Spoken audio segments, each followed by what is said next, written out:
Under the serene daylight of the Monon High Bridge Trail, Abby and Libby embark on what seems like an ordinary stroll. Their laughter echoes through the trees, filling the crisp February air with youthful exuberance. The familiar trail cradles their footsteps, a silent witness to their unbreakable bond. Sunlight dances through the branches, casting fleeting shadows that play across their path. Little do they know, the bridge is more than just a path. It's a threshold to the unknown. The air is filled with the promise of adventure, or perhaps, unknowingly, a haunting farewell. The sun shines brightly on Libby's home, a stark contrast to the shadows that will soon fall. Libby stands at the trail entrance, unaware of the tragedy awaiting her. A quick, casual goodbye, a moment that belies the weight of the day. The car speeds away, leaving Libby alone at the entrance of the trail. Libby turns toward the trail, her figure silhouetted against the bright sunlight. The ordinary beginning of a day that will end in the unthinkable. Amidst the sun-dappled serenity of the Monon High Bridge Trail, Abby and Libby embark on an adventure, their laughter echoing through the trees. Libby playfully raises her phone, capturing the moment as Abby poses against the backdrop of the bridge. The camera focuses on Abby's radiant smile as she interacts with the phone. Libby's eyes sparkle with mischief as she teases Abby, their camaraderie shining brighter than the sunlight filtering through the leaves. The sunshine dapples through the trees, casting playful shadows on the wooden planks beneath their feet. Their laughter blends with the rustling leaves, creating a symphony of joy that resonates through the tranquil woods. Through the lens of a phone, recording begins, capturing the distant expanse of the bridge. A lone figure emerges from the distant horizon, advancing steadily towards us. The figure continues to approach, growing larger, stirring a subtle unease. The sense of unease intensifies as the figure draws nearer, casting a growing shadow. A voice, muffled and distant, cuts through the silence with deceptive calm. The man's tone, conversational yet chilling, hints at a hidden menace. The words themselves are innocuous, but the delivery is laced with something sinister. Echoing through the speaker, "Guys, down the hill." The simple phrase carries a weight of unspoken dread. The chilling undercurrent lingers, a promise of danger lurking just out of sight. As dusk descends, the Monon High Bridge Trail transforms into a stage of growing dread. Family members and volunteers scattered, their expressions mirrors of deep worry. The encroaching darkness dances, with the beams of flashlights cutting through the trees, each ray a desperate plea against the shadows. A palpable sense of panic thickens the air, each breath heavy with unspoken fears and mounting tension. The flashlights cast eerie shadows, illuminating the worried faces of volunteers and family, their eyes reflecting the intensity of their search. The scene unfolds as a haunting tableau of collective anxiety, where every rustle and whisper amplifies the growing despair. The serene woods of Deer Creek are now marred by the stark presence of police tape. A somber atmosphere hangs heavy over the scene, the air thick with unspoken dread. The silence is broken only by the rustling of leaves, each sound a reminder of the tragedy that unfolded. The discovery confirms the worst fears, casting a pall over the community. A sense of loss permeates the very ground, as Deer Creek becomes a place of sorrow and remembrance. In the heart of the police station, investigators gather, the weight of the case heavy in the air. Evidence scatters the table's surface, each piece a silent echo of the grim task at hand. The grainy image of Bridge Guy flickers on the phone screen, a haunting reminder of the mystery. The air is thick with unspoken tension, each breath held as they delve deeper into the unknown. The atmosphere is charged with the weight of responsibility, as each investigator shoulders the burden of the case. The unsolved mystery hangs heavy, pressing down on them as they seek answers in the dim light of the station. Delphi Town Square is besieged by news crews, their presence a stark reminder of the recent tragedy. Residents huddle together, their faces etched with grief, sharing hushed stories of loss and fear. A palpable sense of mourning unites the community, the weight of unanswered questions heavy in the air. The desperate search for answers intensifies, driven by a yearning for closure and a release from the suffocating grief. In the heart of Delphi, the town square transforms into a somber stage for collective mourning and the relentless pursuit of truth. Months later, the FBI forensic lab hums with quiet intensity, analysts meticulously scrutinizing data under flickering monitor light. Each adjustment is a painstaking step, revealing the technological obstacles in the relentless pursuit of the suspect. The air vibrates with focus, each analyst locked in their digital world, seeking answers within the intricate layers of data. The low hum of sophisticated equipment underscores the weight of their task, identifying a faceless threat hidden in the digital shadows. The lab is a hive of dedication, each analyst a vital part of the intricate puzzle, determined to bring the invisible to light. In Delphi, time marches relentlessly forward, each day a fading echo of what was. Composite sketches of Bridge Guy flutter uselessly in the wind, symbols of a search that extends into the unknown. Faces blur in endless interviews, each suspect a fleeting shadow in a quest for answers that remain elusive. Though the case fades, the spirits of Abby and Libby endure, eternal flames in the hearts of those who remember. Sunlight fills the living room as Richard Allen sits uneasily across from two police officers. Dust motes dance in the air, illuminated by the sun, as Richard Allen shifts in his chair. Richard Allen states, "I was on the trail that day, yes, like I told you." Richard Allen adds, "But I didn't see anything. Anything suspicious? That island? Unseen, a killer lurks, weaving deception under the guise of normalcy." In the heart of Delphi, a storm of disbelief erupts as Richard Allen is apprehended outside the local pharmacy. The quaint, familiar facade of the Delphi pharmacy becomes the backdrop for an unthinkable scene. A ripple of shock courses through the town as neighbors witness Richard Allen's arrest, their faces mirroring a collective gasp.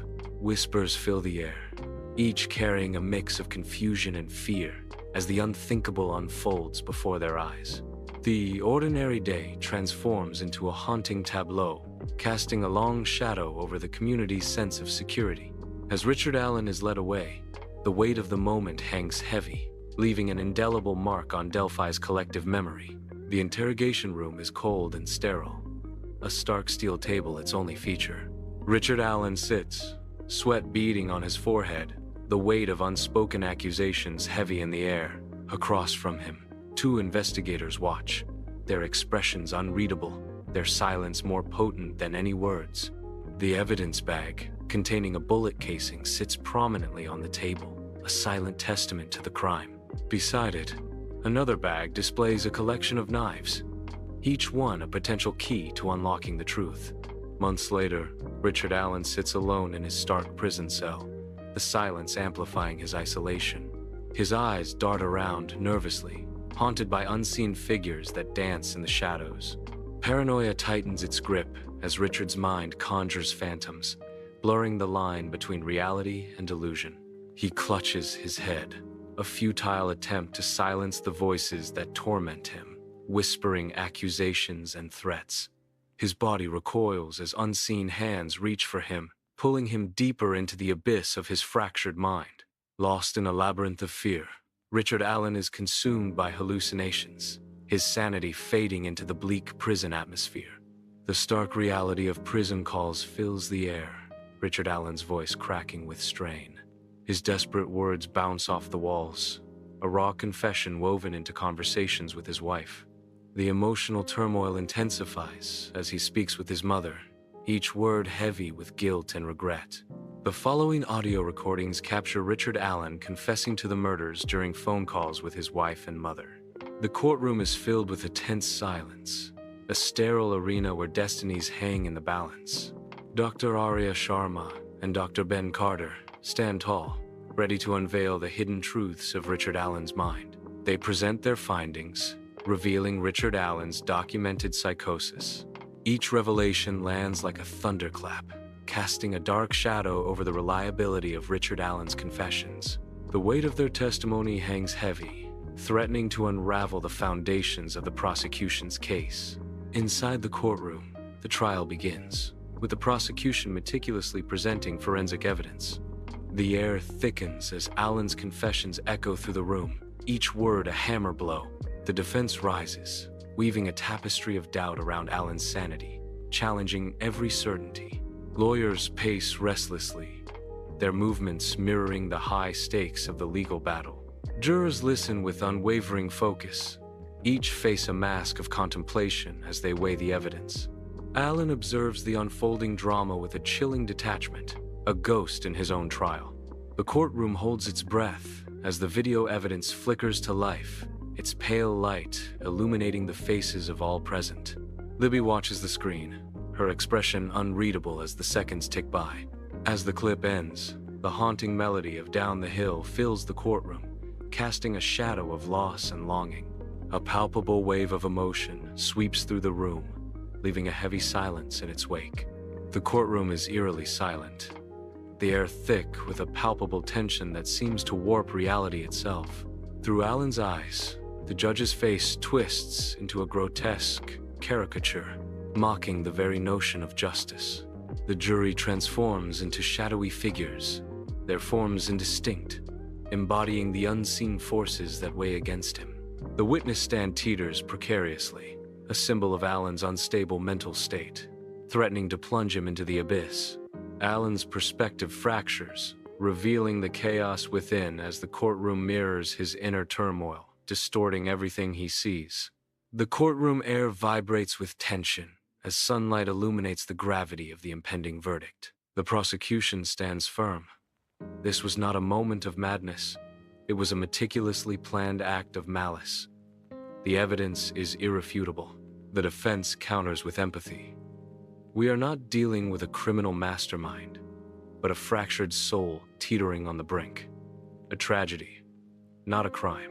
Every face in the gallery, etched with anticipation, reflects the weight of the defendant's fate.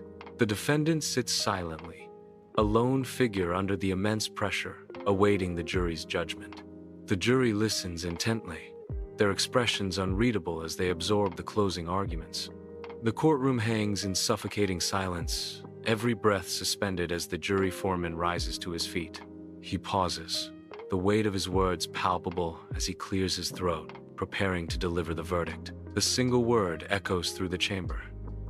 Guilty. Outside the courtroom, the community of Delphi explodes in a tempest of raw emotion, a discordant symphony of relief, sorrow, and utter disbelief. The Delphi town square buzzes with activity as news reporters swarm shell-shocked residents, their faces mirroring a blend of relief and sorrow. The townspeople begin the arduous task of healing, each step a tender balm on a deep, lingering wound.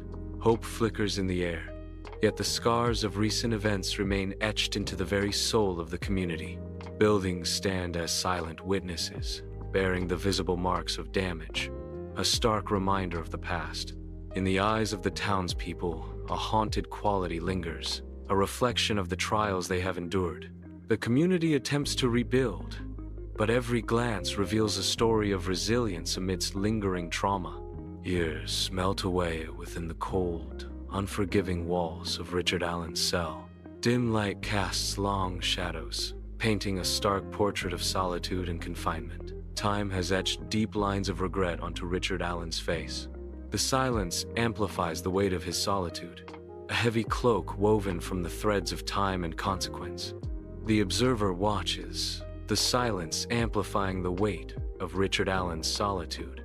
The complexities of justice and accountability hang heavy in the air.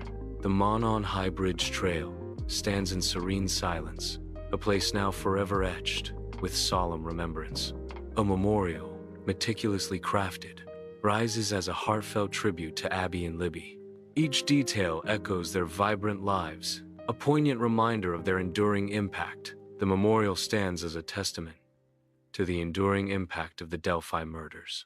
Sunlight filters through the trees, casting gentle shadows on the memorial, creating a peaceful atmosphere.